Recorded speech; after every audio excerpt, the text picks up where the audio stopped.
she shake it like that. Champagne bottle, she pop it like that. She throwing it back when she making it clap. Clap, clap, clap, clap, clap, clap, clap, clap, clap, clap, clap, clap, clap, clap, clap, clap. I'm loving the way that she shaking her back. Hey everybody, welcome to CC in the City, and today we are interviewing one of DMV's own, Amiss, Omega. Yo. Thank you very much for coming here. You're welcome. Tell me, where did you grow up? Woodbridge, Virginia. 20 minutes south of DC. You call yourself King Bull. Yeah. Why do you call yourself King Bull? I was born April 21st. And I'm the first day of Taurus, so I'm the alpha, I'm the bull, I'm the head. I'm the one that gets it started, and I am a king in my own right. So. And did you always know you want to be an artist? Yeah, pretty much. Not as a kid. I mean, as a kid, I didn't know what I wanted to do. But, once I went through a couple of situations in life that put me in some predicaments where I had to sit down for a second, incarcerated, I started putting a lot of thoughts on paper, and those thoughts, once I came home, turned into songs. And, one of my friends took me to a studio down in North Carolina, and we started recording down there. We would drive 6 hours back and forth every weekend to record music. And 13 years later, here I am. So you've been in this business for 13 years? Roughly. Why did you choose the name Amiss Omega? Amiss means unexpected. In Latin, it means at a place. So, there was a time where I took Latin class, and my Latin teacher, felt that I was at a place in the class. I was disruptive, so she used to say I was a miss. And I took that and turned it into a positive later on in life. And Omega basically is the end. So you put it together, it's basically like a unexpected ending or at a place ending. Which in my life, the things I've been through, nobody expected me to win. Nobody expected me to be where I'm at. So the name of Miss Omega suits. My end will be unexpected, which would be accomplishing great things, and I will be at the top of the game. Why did people not expect you to achieve things? What were going on in your life? I was a wild child. Meaning? I was all over the place. Meaning? And the way my mother raised me, I wasn't really following that path. So, I was out there experimenting with all types of stuff, drug dealing, shootings, stabbings, the harsh realities of being out there doing things you weren't raised to be doing, I wasn't, raised in a hood environment. My mother produced a better lifestyle for me, but I chose to take those routes, and I dealt with the harsh realities of that. So, once I, started doing music, like I said, one out of a million people make it in this industry. It's not like everybody makes it in this industry. So, you start doing music, nobody expects the end of your journey to be you actually make it to the top of that, industry. The kid picks up a basketball, you don't think that he's going to go to the NBA. Every kid picks up a basketball. So at the end of the day, I'm not saying that what I did in my life, I made it so people didn't expect me to win, but people really don't expect artists. Everybody and their mama's an artist these days. So, you interviewing me, you'll interview 10 million more artists. Not all of us are going to make it. So that's not expected. So. How would you describe your style? Universal. Like my life, I don't really have one lane. I do a lot of different things. I can, I got club music, I got street music, I got trap music, I got songs about my mother, I got songs about... Wait, trap music? What is trap music? Trap music is, you know what trap music is, the dope boy music, music about basically selling narcotics and the, benefits of selling narcotics and the harsh realities of selling narcotics, so. Okay. Do you think hip-hop is dead?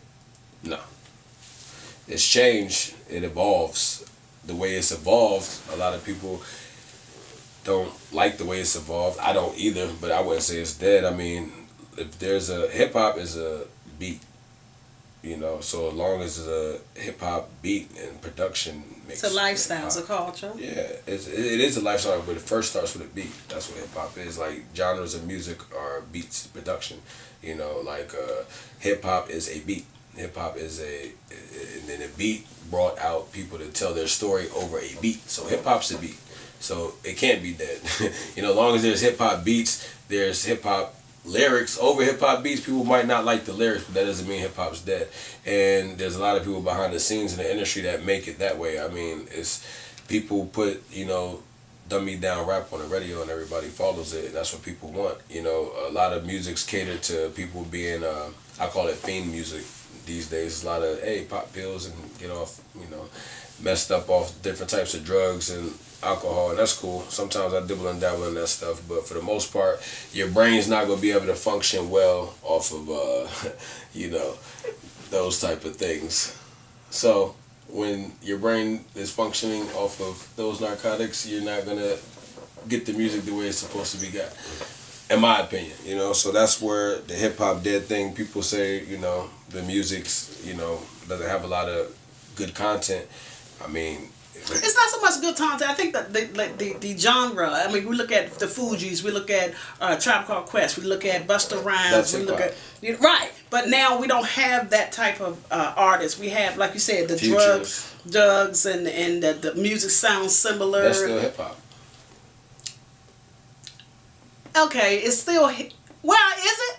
Yeah. Because didn't hip hop talk about the community? Didn't hip hop talk about the? No, see, this is where people get hypocritical with the term hip hop. Just because the music changes, I don't like the music that's out now, but you can't say hip hop is dead. It's not hip hop. Like at the end of the day, y'all was in those days, the artists you just named, they talked about smoking weed and marijuana. They had dope beats. Okay, but and there's dope beats today. Future raps over a lot of beats I love. I don't like all his music because I can't relate to popping Xanax and drinking lean all day, but I do like a lot of his songs, and even like, when you're in the club, I vibe to the music because the beats are dope. So it's the lyrical content people don't like, but just because you don't like the lyrical content doesn't make it not hip hop. Well, everybody sounds alike because now there's Future, there's Pandas, there's somebody else, and I'm like, I thought it was one. It's all these different. It's different people sounding the same. It's creativity. It's not. It's people don't really. It's not a lot of creativity out there these days, I think, and the labels have a lot to do with it behind the scenes, and people don't really realize that. It's not the artists. A lot of artists want to be creative and want to be different, but once you're in a situation or you're under a contract or somebody is telling you this is the style that you have to adapt to, if your life situation demands that you need to get money or you need to do something to help your life situation, and you have to abide by that. So the artists get the blame for it, but it's really the labels, the people who's controlling the things behind the scenes. Well, you said that the record companies dictate that. What won't you do? If they come to you and say, listen, we want you a part of this, our label, and we're going to offer you such and such, and we want you to do X, Y, and Z. What won't you do? Nothing. I couldn't look in the mirror and still be respectful to the person I see in the mirror. I have to respect myself first and foremost. So anything I wouldn't respect myself for doing. And that's anything I wouldn't see fit that a man should do. Okay. Now, when you stated that when we look at the rap beefs, how do you avoid that? Because we just saying some names. I didn't want to go the route, but we said Future, we said some other stuff. But how do you do that? How do you avoid these beefs? Because it seems to me, in order to be in this business, you have to have some legitimate person that you don't like and you want to go out and destroy. Well, I've had some altercations, I would say, through rap music, but they got dealt with in the streets, and the ones that started off of music, it's jealousy. I just kind of ignore it now. I don't put myself. Honestly, I've done things in my past that I don't really have to deal with that now. You have to have some type of background, and that keeps you away from those rap beefs. A lot of people that get in rap beefs, they don't really have a street background like that, like the image they put out there. So those cause beefs. It cause people to want to come after you because they feel like the things you're speaking about or the image you're portraying, you're not about that. You feel what I'm saying? But no, why? Listen, if Oprah makes it and Gail makes it and somebody else makes it, I'm happy for them. I don't want to go kill them. I don't want to go hurt them. Indeed, but the rap industry is like I said, if you listen to the music and the lyrical content, it's a brainwashing system. It's what you hear majority of the time, and what's put in your head is what the majority of the people are going to react like. not knowing, But you just said it's brainwashing. You know this. I know, but that's the brainwashing thing. You could know something, like it's not right to do something, but you might still do it, and then right after you do it, tell yourself like it wasn't right. I did that. So your music reflects that. Your music is different. It's not the diss music. It's not the hate music. Nah, I got a little bit of everything because there's some people I don't like, and sometimes I feel like, for one, it's a sport like any other sport. It's an aggressive sport. Like it's competition.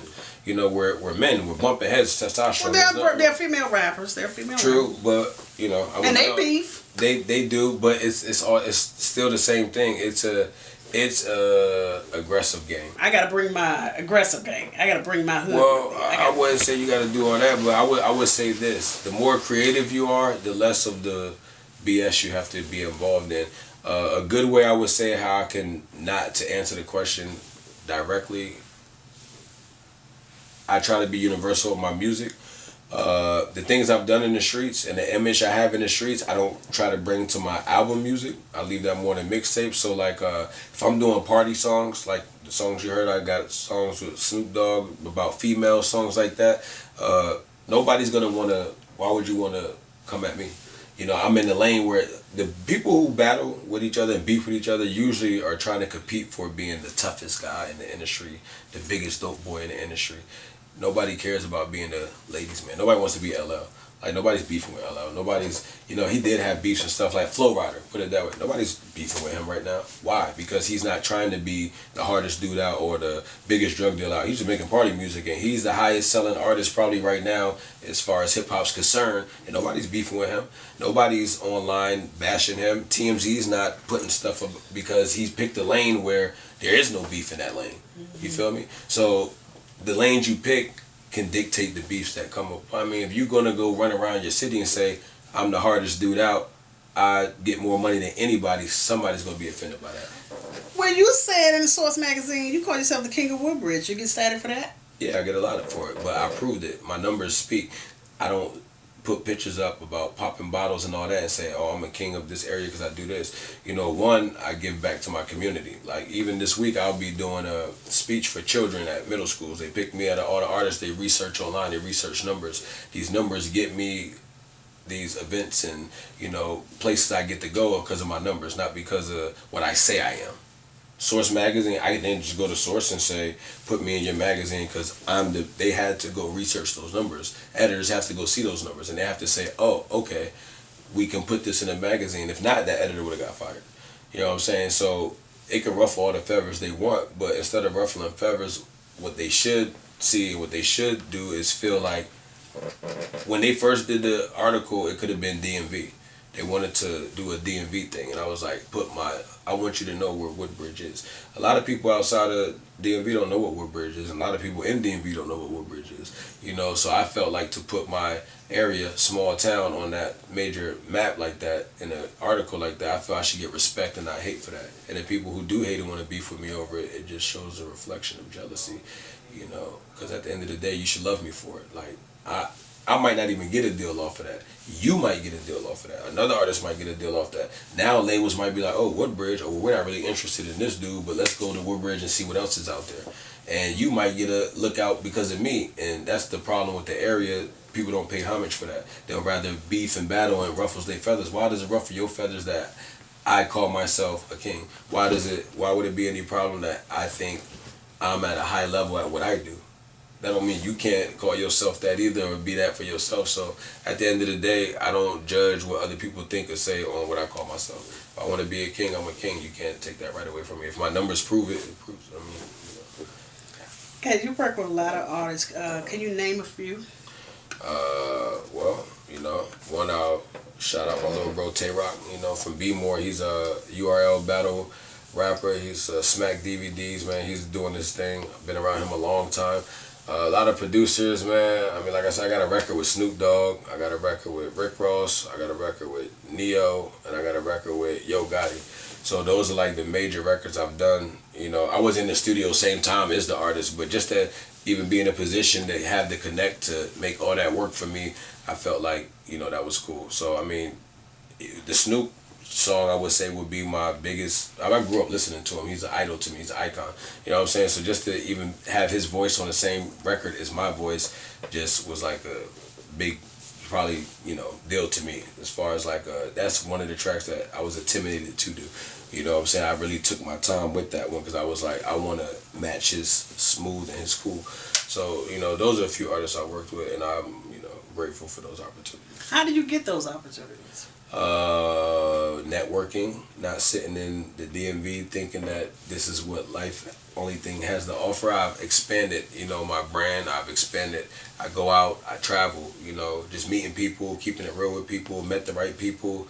You know, they came to the studio, saw the work ethic. It was like, look, I got this connect for you. I like your project. I feel like the only thing you're missing is some features. We'll put you with this person, this person, this person. You meet, you talk, money comes, contract, sign, feature, boom. But you know a lot about the business side of this. How's that? Well, I've been doing it for enough time, long enough time, and I never, a lot of artists, when they first start doing music, they put all their trust and thought into another person. So it's like, oh, I have a manager, or I have this person. I've had managers and stuff like that, but I've never let them just tell me everything. If they say something like, do this, I go research why. I read. You know what I'm saying? Like, I mean, you can learn a lot if you just pick up a book or just go online and Google. You could Google anything, how to, and it pops up. So I'll be like, you know, if I'm curious about something, like how to market an EP, what's the difference between an EP and an LP? Like, you know, what's the price difference if I sell an EP or LP? At my level of my career where I'm at, should I do an EP or LP? You know what I'm saying? If I do an EP or LP, what's the theme? What's the beats? What's the vibe? What's the sound of now? Like, these are questions I ask myself. Or when people tell me to do certain things, I want to know why they're telling me to do these certain things. And it's usually, you know, when, you know, like, all right, you deal with a label. I deal with a label. They say, right now, do a song about strip clubs. Why? That's the sound now. But a lot of people just say, okay, and they go do it. Me, I'm going to say, why? You know, I ask questions. And when I get the answers for the questions I ask, put it in my mental Rolodex, I put it in my own blueprint. And all these years, I mean, I've been in the industry now about probably 13 years of just in and out deals, independent ups, downs, you know. I've been through a lot of stuff that every time I fell on my face, I remember why I fell on my face, you know, and I try to remember those things and make sure I don't fall on my face again. Now, what is the difference between an EP and LP? EP is basically a short album, you know what I'm saying? And how many tracks? 4 to 6. Oh, okay. It could be 3 to 6, somewhere around there. You know what I'm saying? Okay. Usually no more than 6. Probably, they usually like them about 3 to 4 tracks. You know what I'm saying? LP is usually 10 and up. You know what I'm saying? So that's a full album. You know, basically. So those are good things people need to know. If any artist watching this interview or anything like that, they should know those things. Like, really, people just make music, they create. And I was taught by people who in the industry, where we fail as independent artists, is we do a lot of guessing, and we think we know what we're doing. And like right now, you could do a strip club song, but by the time you actually get it out 6 months from now, that might not even be the theme. Like, that's what got me where I'm at now, was my King Bull project. And a guy out in Cali had basically told me, like, you should do this theme. And at that time, that was the theme. And then they told me it's going to convert to trap music. Like, now it's trap music where people fail to realize, like, right now, if you try to put together a trap song and it's hot, next year it's not going to rock. Because you're going to miss the themes. Now it's going to change back to club dance. The genre music. changes. Yeah, you know, the beats change. You know, the genre don't change. Hip hop is going to be hip hop. It's just the feeling of hip hop changes. And that's what people say, oh, hip hop's dead. It's not boom, pap, real lyrical metaphor music no more. Don't mean it's dead. It's just changed, you know. Now, back to the business side. I was watching The Breakfast Club, and they had on their Dame Dash. Benny Siegel. And he said, and it was a very profound interview, he was talking about when you're 21 and 22 years old and you come in that business, first of all, they seduce you with your family. And he learned the difference between family and relatives. And he was saying, because your family take care of you, your relatives will screw you. And he said he didn't know those things. He's 21 years old. He's signing we're our family. He's getting money, but he didn't respect it. That's what I'm trying to understand from you. How do you respect money? How do you respect business? How do you respect contracts? How do you avoid the hustle? My mother, I mean, I didn't grow up poor, so You dare say that a rapper didn't grow up poor? Okay, go ahead. Yeah, I didn't grow up poor. I'm not gonna sit here in front like You don't look like you're struggling now, either. No, but I didn't grow up poor. My mother taught me value of money. My grandparents, they work hard for everything they got. My family works hard. You know what I'm saying? I didn't grow up rich either. But the things that were provided for me, I watched people break their backs to get those things. So I know at the end of the day, a dollar don't make a man. The man makes the dollar. So just that point alone, I respect money. I respect the power of money, but I'm not a slave to it. So it's your family that kind of gives you information in regards to business. My mother's a businesswoman. She owns business herself. So it's nothing like I can literally call my mother and she's like, it's like calling a business consultant, or she's a big time investor. She has big time businesses and she's a very successful woman. So I'm fortunate enough to be able to call somebody that close to me that I can get, I can send her contracts and she can look at it and tell me, like, she taught me a contract's a contract, real estate, music, contract lingo, contract lingo, and it could be broken down. And lawyers she knows can't do it, then that lawyer knows a lawyer who can do it. So it's just keeping that network. Like, I grew up in a business oriented family. A lot of my family members are entrepreneurs. Nobody really went to college like that. So do you see yourself actually having maybe like seminars or teaching other rappers who come in the game, the business side of it? Yeah, I've done it before. I did Eddie Kane's show. A lot of things I haven't really gotten credit for. And I've done a lot of things where I've, put out a lot of information for people how to get, distributions and sell their music. And a lot of artists, man, they're, spending money. They're paying to get on the radio. They're paying to get on the stage. They're paying to pop bottles in the club to impress some DJs. And they're not making no money. And I try to show them different. Like, the image tells you to do all that stuff, but really, the businesses need you to do all that stuff so these businesses can keep running. But only one of a million of you are going to make it doing all that, spending money. So who's really winning? We're not as artists. And in this business, you could be in the day, gone tomorrow. And when I hear MC Hammer saying he's broke, or I hear even 50 Cent having money problems, I'm thinking, how did they have money problems when you had 500 million or 100 million? That's not a lot of money to spend. That's not like, say you had 2 or 3 million. That's a lot of money. I can't quite understand. So how are you going to stay above water? How are you going to stay in the game and not be swallowed up, even if you don't have the hit record? I just told you, I have a business-oriented family. I'm always be okay. I would take my money and invest it in other things. My whole grind is not just music. A lot of these artists, the music is just their grind. It's just music. That's it. That's not my grind. My grind is music, but I have other things that I grind too. Like, my family has real estate, jewelry design companies, leadership foundations, basketball training clinics. I got family members in the NBA. It's a lot of things that I have going on that aside from music. That's just how it goes. Aside from music, I got a lot of things going on, that I can invest in with music money. So I won't always need to be, dealing with music to make a living. And 2, I try to prepare myself with music to have a lot of different avenues. Like, I'm not just an artist. I can run anything in the studio. I can record. There's no age or image to being a recording engineer. I know how to produce. There's no age or image to being a producer. I'm learning how to DJ. That's my next thing I want to pick up. So aside from being an artist like Snoop, he just converted to being a DJ also. So he can DJ for like another 10, 15 more years and still make money off his name that he built off being an artist. So a lot of artists, they build their name off being an artist, but they don't know how to do anything else but be an artist. So when you can't always be an artist, when being an artist comes to stop, their money comes to stop. Then they gotta start doing all this weird stuff, like getting on TV any weird way they can by doing all types of craziness. You know what I'm saying? So, to avoid that, I would say learn. I know a lot of artists that go to the studio every day and don't know how to work shit in the studio. They just do music. Yeah, you talk about the artists do anything. Would you do a reality show? Depending. On? Probably not. Okay, based on what? Because they would probably want me to do some corny shit I'm not going to do. Like what? I would rather not speak on that because I don't want to disrespect any different type of people. But No. I'm just saying, okay, you got a relationship, you get on Love and Hip Hop, and then you get in the relationship, and they put it on the air. Or they just come here and follow you all the time and see your life and stuff like that. Would you do that? yeah, I would like that, but that's not a reality show. That's the documentary behind the scenes. Okay, That's but I mean, different. a reality show. No, reality show means we go to commercial. You got to do some dumb shit when we come back from commercial to get our ratings up. That's reality show. You know what I'm saying? So no, I wouldn't do that. But if documentary, like, yeah, let's actually follow him, and I actually care about his grind and what his life's about and what he's doing. That, yeah, I wouldn't mind doing that.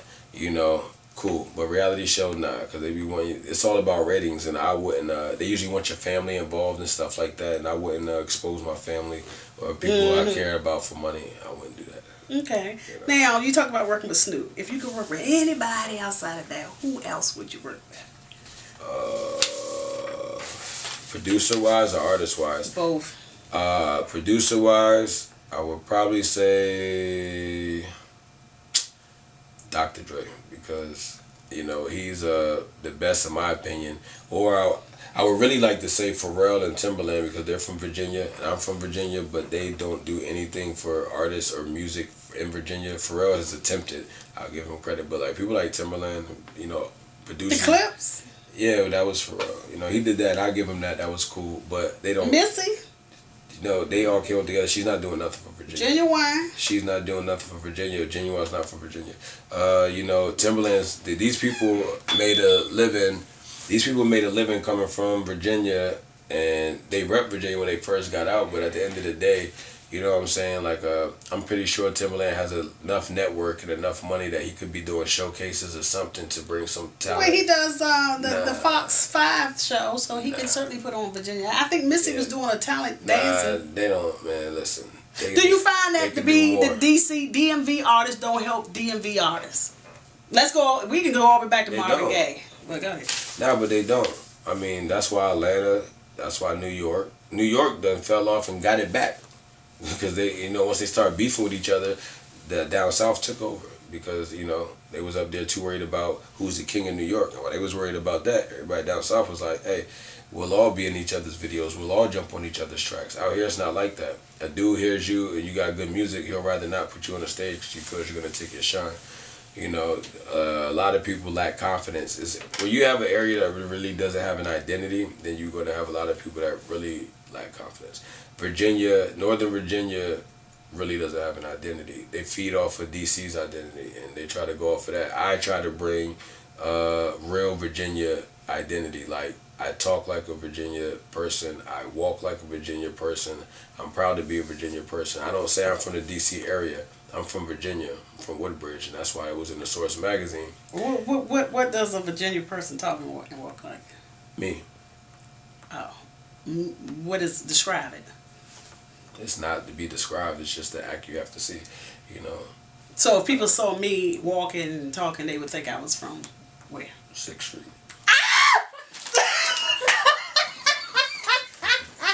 Alrighty, strike one. Okay, yes, I am from South. But anyway, back to this.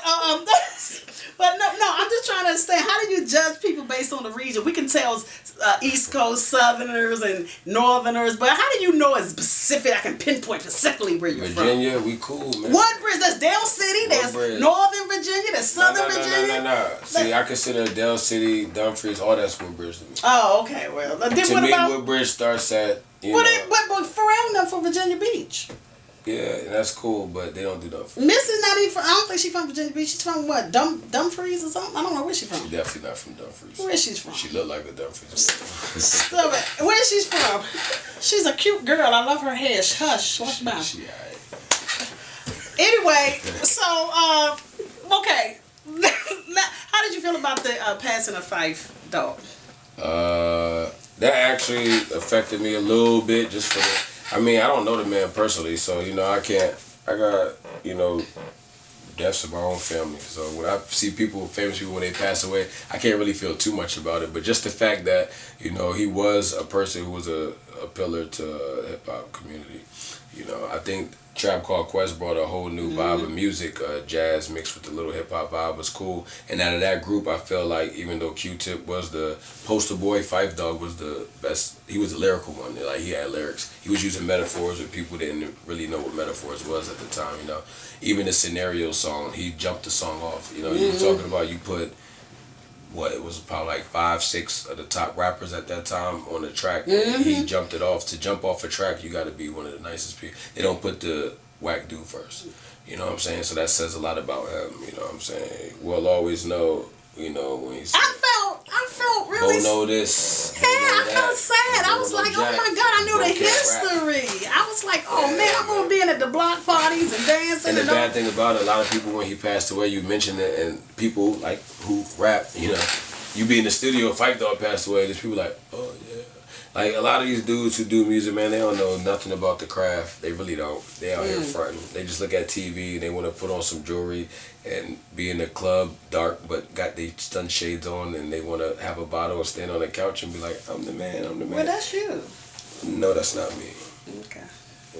Maybe you just acting for me. Nah, I live that lifestyle for real. Okay. A lot of them, they just rap about it. I do. Anybody who knows me and sees this interview can't say nothing different. I am me to the fullest. Okay. Now, why do you feel like you have not been signed, or do you want to remain independent? I've had many opportunities to be signed. I've had deals put on the table for like the past 10 years. Like, it's just, I've had ups, downs. I learned a lot about the industry. There's a lot of things that, should I say, a lot of strange things going behind closed doors in the industry. So, like? Just different things that aren't too manly. So there's a lot of things. Is there a lot of homosexuality? Is there a lot of drugs? Is there a lot of orgies? Is there like what? Yeah, that's everywhere. But in the industry, definitely. If you really want to get up there, you know, there's certain things you got to do. This could be all camera. Just all camera. I just want to know. Nah, you can put it on camera. I don't care. No, we're not going to do that. I want to know. I want to know what goes on behind the scenes. Behind the scenes? Yeah. The faggot shit. Okay. All right. That's what I want. That's what I'm just trying to figure out. What is this code that everybody keeps saying? Oh, you know what they do. I'm like, what do they do? Yeah. Okay, that's all behind the scenes. You know what I'm saying? Okay, so but and it's not even just that. It could be that, or just the fact of, will you degrade your community? Will you be a cancer in your community? And if you will be, we need you. Because that's what they need. They need puppets. They need people. Coons. They need people who don't have their own brain. So it don't always got to be on some, gay fag stuff. It could just be like, will you look like one? Because a lot of these dudes on TV looking like how do you feel about the trend with them wearing the dresses and the skirts and all that stuff? It's humiliating to our people. Our people meaning black people? Men, period. Black man, white man, I don't care what color you are, we're men. Well, some of us. We're males. Now, you know people are going to get mad at you and call you a gay basher. And they're going to say that you hate homosexuality. Homosexuality is in. I have homosexuals in my family. And I don't have no problem with them. So, they can say whatever they want. I don't have to condone it. I believe in God. And the God I believe in doesn't condone it. So, you can't bash me for going and following what I believe in my religion. Do you feel like it's really they're not homosexual, but they just doing it because that's the trend, or that's what, like you said, the record company? I don't even think that far into it. Okay. I don't care. They're weird to me. Okay. Women feel very good. Okay. They should, try it. Is there Mr. King? I mean, Mrs. Is there Queen? No. Yeah. Gigi Spearman, my mother. Okay. She's my only queen. She's the only queen, and your mother's absolutely gorgeous, by the way. Thank you. And she looks very, very good. Do you think you're pompous? I'm confident. My mother raised me to be confident, and I think there are not a lot of confident people in this world. So when they see a confident person... What is Donald Trump? Idiot. Oh, okay. Well, but you say confident. He's a rich idiot, though. Yeah, very wealthy rich. Idiot. Hey. I'd be his friend. I had the opportunity, and I chose not to. Silly you. Well, there's integrity. There's a thing called integrity. And but there's such thing called hustle, too. Yeah, but I don't want to be a coon. I don't want to be a sellout. I don't want to be like that. Indeed. Okay, all right. So back to being signed. You said you had the opportunity to be signed. Do you feel like you want to stay independent? It's better to stay independent. I mean, it depends on what type of deals you get. There's all types of deals out there, man. So, I mean, whatever situation makes it so the people I deal with can eat just as well as I eat, then that's the situation I look for. You know what I'm saying? I'm not looking for... I have mouths to feed other than my own. I don't have children, but, you know, my friends, my producers, the people who fell asleep in this studio, on these boards, on these late nights on these couches, people who feed me when I can't feed myself, those people I need to make sure will be able to benefit off my success also. So, you know, whatever deal gets that done for me, then that's what I would take. If that means staying independent, yeah. If that means getting with a major, yeah. Would I rather stay independent? Yes. You know, but I would do whatever's more beneficial for my team. What do you do with your money? Liquor, women, marijuana, sports. 12 nieces and nephews, 6 godchildren. They all like candy and things. They have birthdays. Talk show hosts like stuff too. Like cars and stuff, houses, like her bills. Cars and houses. I don't got that rap money yet. That's why I'm doing this. Hopefully this interview, one of y'all go sign me. Well, you said you spend your money on these women, all that kind of stuff. But look, talk show hosts like some stuff too. I don't spend my money on women. You just said that. I said ladies, but see, not on them. But where they at? You a cheat? No. Ladies are in the clubs. You don't go to the club for free. So that's spending money on ladies, not on the lady. I'm not buying purses and shoes, but when you go in the club and drink, that costs money. Well, how you ever gonna get a queen if you ain't gonna buy no purses and shoes? I'm gonna get a queen if I ain't gonna buy no purses and shoes. Yeah, you think I ain't say I wasn't. Oh, okay. You will. I don't trick on girls like that. What do you mean trick on girls? Treating a lady with respect and showing the girl that you like her with gifts and shower and stuff. What's wrong with that? You do that for one. That's what I was at. One. Okay, when I find I said talk show hosts like stuff like that. Yeah, when I find that one, she can get that. All right, that's all. I just put it out there. Talk show hosts like stuff like that. Yeah. But that's all I'm saying. Okay. When I find that one, she can get that. All right. I got a lot of female friends though that I do like things for. Like what? Like nice things for. I'm a gentleman. I don't believe that. But like what? Because I don't believe it. My mother raised me to be a gentleman. Why won't you believe that? I don't buy it. I believe you are a man, but I don't know about a gentleman. Oh, I'm a gentleman. Are you? Very much so. Now tell me. Y'all don't deserve it all the time. So. What makes us not deserve it? You're a woman, you know. No, I don't know. I think I deserve everything I get. You think you deserve somebody to be a gentleman 24/7? 24/7. That's not the way the world works. How does it work? You get what you deserve at the time you deserve it, and nothing's 100%. So based on what? If I want love, I should get love. If I want to talk, I should get talk. If I want shoes, I should get shoes. If I want to express my feelings, I should be able to express my feelings. Then get these interviews up to that level where we doing this thing for a couple $1,000 and you can get all that stuff for yourself.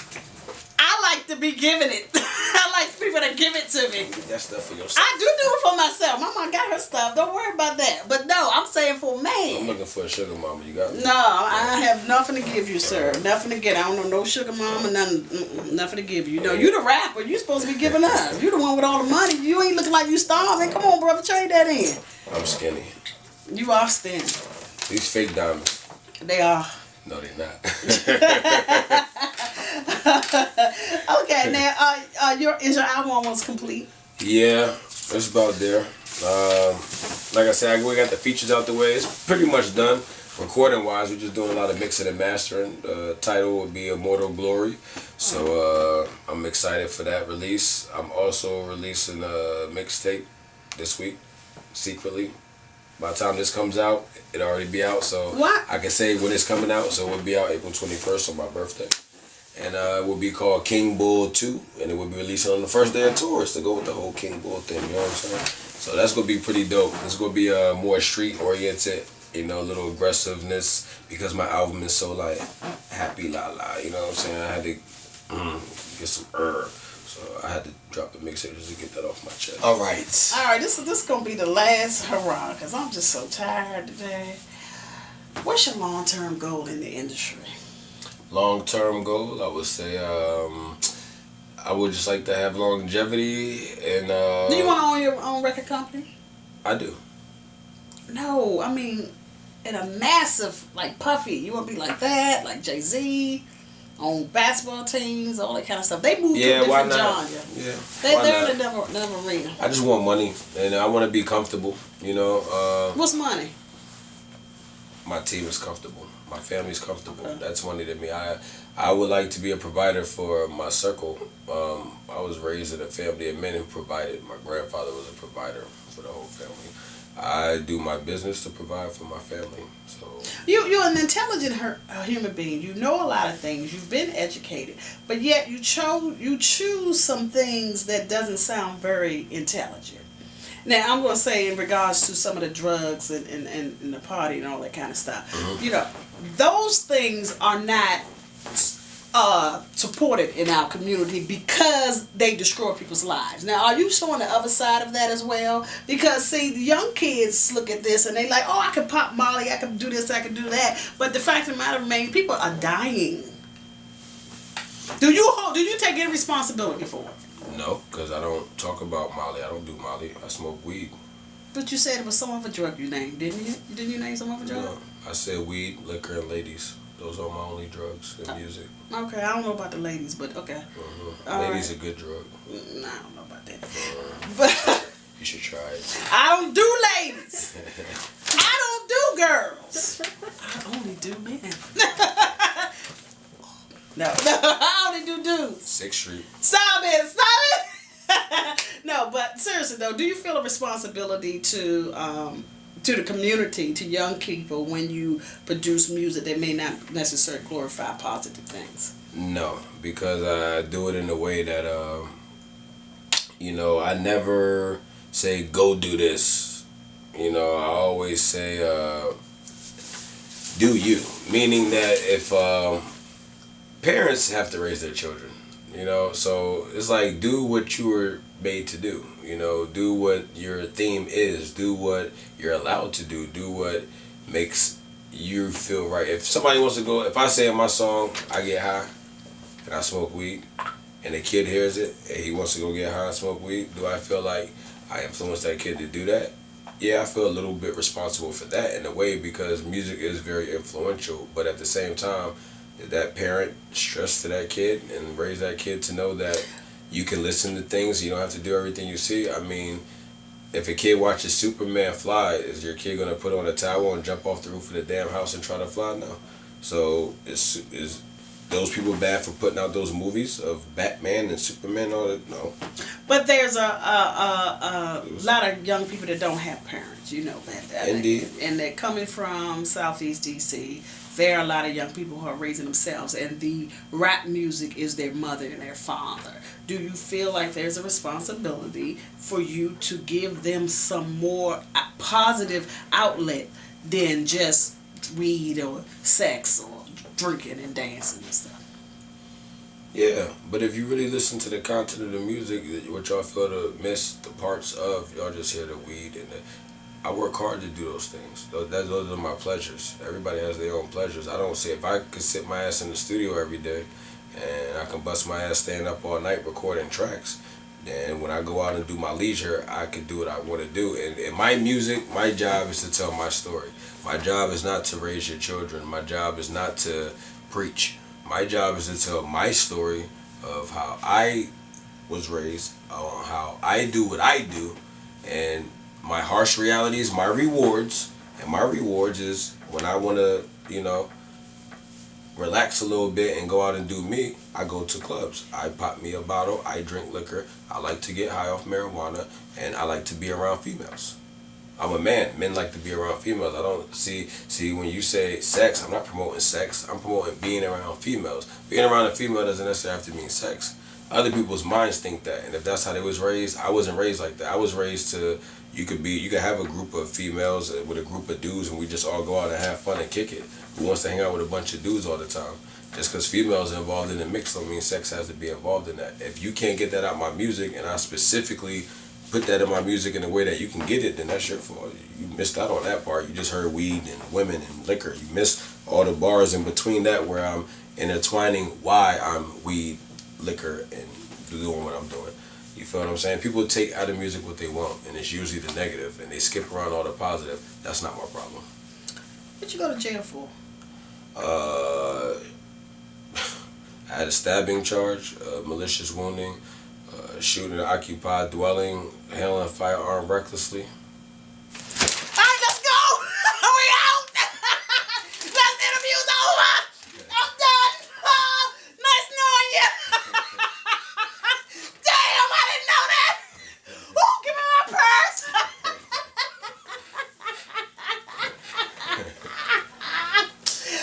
Interview's over! Party's over! It was all self-defense. Bull! The U.S. King Bull! Bull! Bull! Dude! What the hell? Oh, damn, he bamboozled me, didn't he? I guess them rest of them little youngins, they think they gonna get old girl. I'm out like lightning, baby. Have a good day. Old girl don't fall like that. I'm from 6th Street, but baby, I don't live there.